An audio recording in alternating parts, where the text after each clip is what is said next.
1976? Oo. Saan ka po ngayon?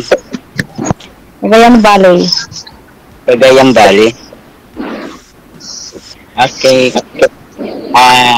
May anak kayo? Marami akong anak. 4. Medyo lamang yata kung lang isa. Hindi mo yung ano yun. Gusto naman ang buhay sa Masbate. Ito po, nagpasya lang, nagano lang ako, kuha ng PSE ko. Naglakad ako ng PSE. Kasi, pinuntahan ko dyan sa PSE, sa Maynila, wala akong record. Kaya kumuha ko ng PSE dito sa Masbate. Saan ba sa Masbate yan? Ha? Saan ba sa Masbate yan? Sa Palanas. Okay. Palanas, Masbate. Kalayo pala tayo. Nasa ako Luzon. Okay, uuwi naman ako ng Antipolo. Ang bahay ko nasa Antipolo. Ganun ba? Kami kasi nakapirme kami sa Cagayan Valley. Pumunta ako dito sa kapatid ko, nagtutulong ako maglamig ng PSE ko. Okay. Parang mag-abroad ka, kuya. Hindi naman. PSA ka Para saan ba yan? Kailangan ng mga anak ko. Nagka-college na yung anak ko. College na. Saan mo ba sabi mo? Wala, tagal na kami 3 months na kami hiwalay. 3 months pa lang? Hiwalay na yun? Ayun na siya Baka mamaya magkita mo kayo. Ilang months? 3 months pa lang ayusin nyo na. Ayusin nyo na. Ilang may months? asawa ng iba. Ilang months na kayo dyan, sir, sa province? Sa? Dyan ngayon, sa lugar ng pinsan mo. Ilang months na po kayo dyan ng bakasyon, sir? Ano lang po, uno lang po ako pumunta din sa Masbate. Ito, nagkatulong lang ako sa kapatid ko maglakad ng PSE ko. Dito po yung main, wala? Sa Manila? Wala, ano po, kasi kailangan daw po dito sa Diyan po sa kayo? province namin kasi dito ako pinanganak sa Masbate. Sir DJ. Yes po, ma'am. Parang fresh na hiwalay pa to parang May asawa na daw, sabi. Tanungin mo na lang, ma'am, bakit to naghiwalay? Oo nga, bakit sir 3 months pa lang kayo nagkahiwalay, may asawa na agad? Tapos, ganun ba yun? Sumama po sa lalaki. Kuwan ko po. Ganun ba? Yun lang. Bakit to, sir, malayo po kayo sa kanya? Hindi po. Kasi masyadong maluwag ako sa kanya. Malaya siya. Ako, pagkagaling ko sa trabaho bahay lang ito, trabaho bahay. Yun lang ang sa akin. Hindi ko naman inaano na mayroon pala siyang ginagawa na iba. Kaya, lang, wala akong hinala hanggang dumating ang pagkakataon na nagsama na silang dalawa. Bakit po, sir, wala po siyang trabaho? Ikaw nagtatrabaho kung Wala ikaw? Wala po. Sumba, gala doon, gala dito. Hindi ko po yan binibigyan ng kahulugan na masama. Mayroon siyang ginagawang masama. Yung pala, dahil binabaliwala ko yung kaluwagan ko sa kanya, gumawa pala siya ng kakaiba. Kaya hinayaan ko na sabi ko, kung saan ka malaya, pagbibigyan kita. Bibigay ko sa yung kalayaan mo. Saan ka masaya? Dapat pala, sir, kantahan kita Kung malayo lang ako. Dapat pala kinantahan mo muna ng kung malaya lang ako, ganun. At malaya na siya, di ba? Okay naman yan, basta nag-usap kayo ng maayos. Diba? Okay na po. Basta sabi ko, ang mga anak ko nasa akin, okay lang yon. Kasi ayaw ko ibigay sa kanyang anak ko kasi mga babae mamaya kung anong gawin ng kasama niya doon sa anak ko. Mahirap yun. Po ba? Ano pa trabaho nila? Ako po, nagtitinda lang ng isda. Windows. Okay. Kasi, hindi kayo nawawala ng ulam. Hindi nawawala ng ulam. Lagi sobra nga ang ulam. Okay. Mabuti na Kayo po. nakasali kayo dito at marami kayong makikitang kaibigan o ano. Yun nga po. Kaya ang pagsali naman natin dito is para makasalamuha tayo ng mga ibang tao or makita tayo sa live, katuwaan, gano'n. Hindi naman ibig sabihin na nakita tayo dito ay parang na diba yung gano'n lang, friendship. Opo. Yan po talaga. Para kung ano man yung pag-anuhan natin na halimbawa may pag-anuhan ng kalungkutan na sa sarili natin, mayroon mo pagsasabihan. Ito, ganito, trend. Pwede mo ba akong damayan sa gantong Pwede naman. Oo, pwede naman. Wag yung utang ha. Huwag yung pautang ngayon lang. Mahirap yun. Pwede naman, oo. Kayo po, ano kung nagkakaabalahan nyo ngayon? Caregiver po ako. Ay, good. Ang ganda pala ng trabaho mo. Okay lang.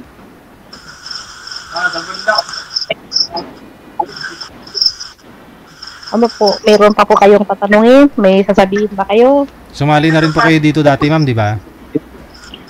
Oo, sir. Nung isang araw, nagpa-line up ako kasi parang paano pa po kay sa inyo ng from abroad, gano'n. Pero wala daw. So, okay lang naman kung dito sa kasi parang libangan lang naman natin to para Hindi po, yung para una, naman tayo makapasalamuha ng ibang tao, gano'n. yung una nyo pong nakausap po, kamusta? Ay, hindi sir. Wala po akong nakausap nung una. Sabi nyo, Hindi sumali pa, kayo. ngayon pala. First time ko. Ang gusto mo sana ay nasa abroad. Kas- Kaya lang wala pa daw naka-line up. Okay lang kung dito sa atin kausap.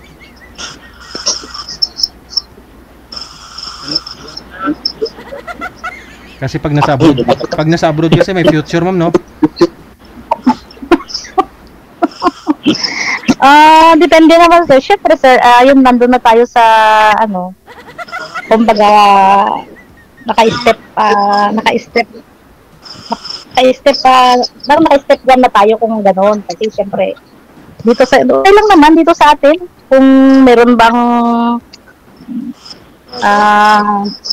mabuting puso, mabuting tao, ganun yung seryoso or kaibigan muna, kilala, ganun po. Ako ma'am, kayo na mag-isip. Ano daw? Ano daw? Ano ka mo, sir? Sabi ko, ako po, mayroong kabaitan pero hindi dapat kayo na ang mag-husga daw. Uy, Nag-away mo yung aso. huwag nyo naman saktan yung aso. Nag-away Bakit ang ingay? Ang ingay naman, maingay. Parang makati sa tainga.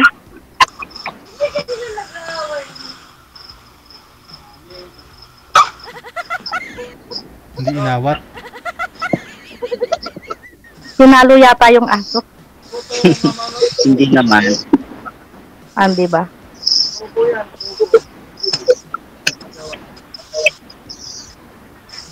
Baka si Sir DJ may itatanong.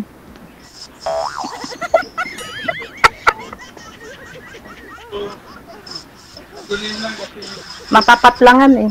Ano po yung hanap nyo, ma'am, sa isang lalaki? Mas prefer mo po sana yung nasa abroad. Ano po sana yung hanap mo sa isang lalaki? Ano po? Matangkad.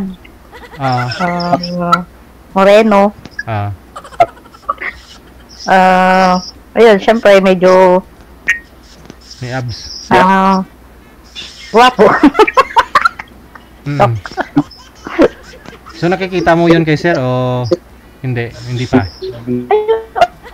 Oo, guwapo naman si sir. Wala naman akong masabi. Oo. Maputi. Oo. Guwapo naman si sir, ha?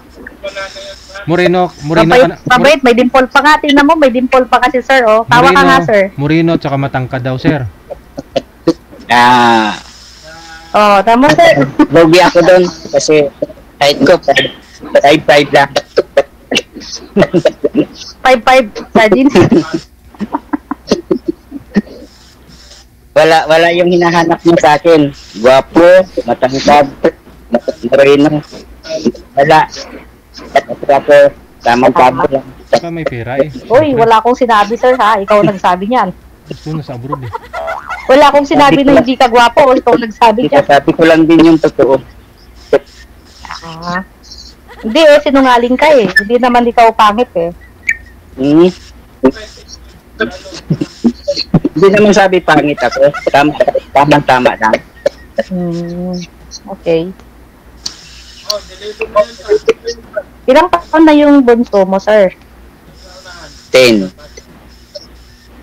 Ang sinundan ng 10, college na. Yun na nag-aaral ko ngayon. Yung panganay mo, college? Hindi po. Panganay ko may trabaho na. Yung pangalawa mayroon na rin trabaho. Yung pangatlo, yun ang nag-aalaga dun sa bunso ko. Yung pang-apat, yun ang nag-aaral ngayon ng college. Mga ilang babae po ba anak nyo? Ilang lalaki? 3 babae, 2 lalaki. Okay. Malalaki na rin pala. Opo. Yun lang ang bunso ko ang maliit. Bata pa. Okay. Si panganay ko, ano na rin eh, 32? 32. Yes, 32, tapos 30, tsaka 24, tsaka 12. Medyo may matatanda na sa nanay ko, 20.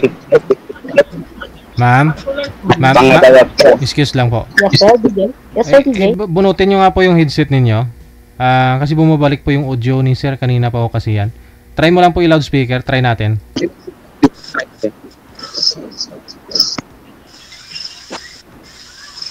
Okay. Yan po. Sige sir, go Ano ahead. ba? Go ahead sir, go ahead.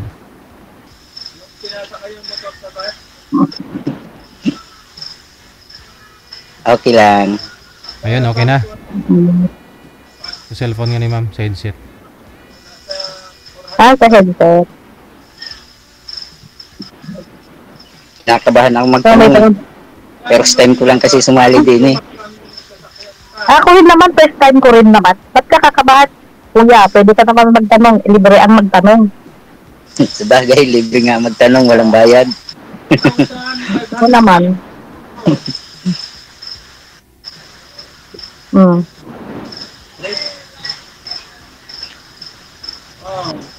3,500. Ah. Galing kay Lucina, yung barko. Yan, natitins. Sa ano ta? Sa Masbate City. Sa port. Tanong pa ho sir. Tanongin mo si ma'am kung may chance. 1,000 lang. Kami yung Lucina, mura tapat, tao lang. Anong chance by DJ? May chance na Ito may isang katagay yata dun eh.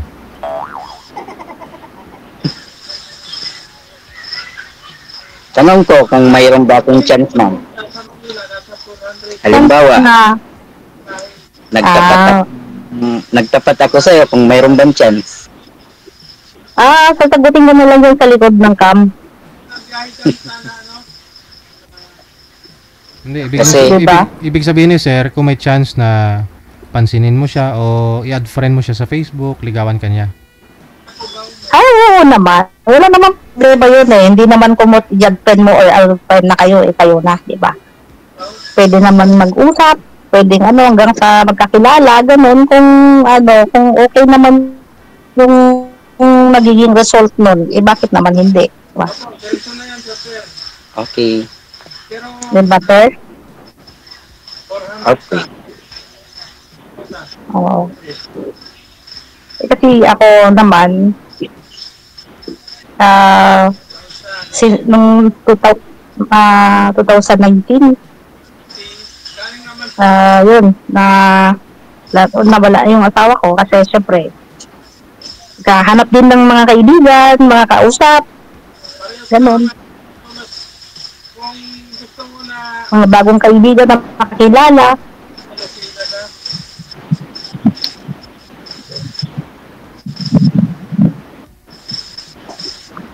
Ano to? 3,500. 30 day. Hmm. Na. Patutulog ka na yata. O sige, i-off cam ko na lang po Sorry, kayo. No? Connected na po kayo sa isa't isa. Maraming salamat. Okay po. Okay.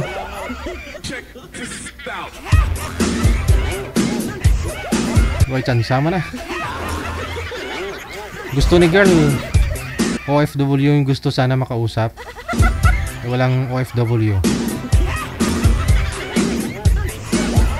PM lang sa hotline natin +63961-3560-194 gamit ang Viber or Imo. PM lang po, wag po kayong tumawag, ha? Kasi hindi rin po yan sinasagot ni manager. Nire-replyan po kayo niyan, no? Sinachat lang po kayo, nire-replyan po kayo ni manager ng rules natin, whatever. Sa ating po Christmas countdown, nasa Merry Christmas. 109 days, 3 hours, 45 minutes bago ang Pasko. Merry Christmas. Hu hu hu hu.